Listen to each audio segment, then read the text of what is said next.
Are you tired of hunting for the right fields when adding a customer in Zoho Books? Learn to add a customer manually in under 2 minutes.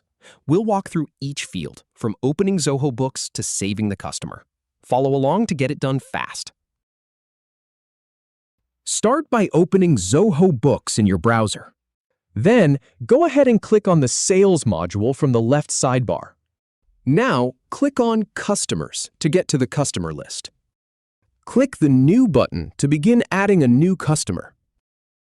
Type the customer's first name in the First Name field. Then, enter the last name.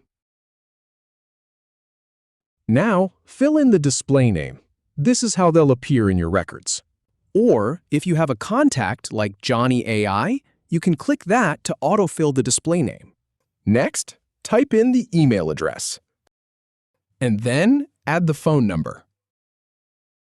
Click on Select a Tax to choose the appropriate tax rate. Then, type the company ID if you have one. Click on Select an Account to set the default account. Choose Accounts Receivable from the dropdown. Again, click on Select an Account for the opening balance. And select Accounts Receivable once more. Now, type the opening balance amount. Finally, click Save to add the customer. That's it. You're all set. If you have any feedback or if any info is inaccurate, please leave a comment below. We'll do our best to answer or redo the video if needed. Thanks for watching.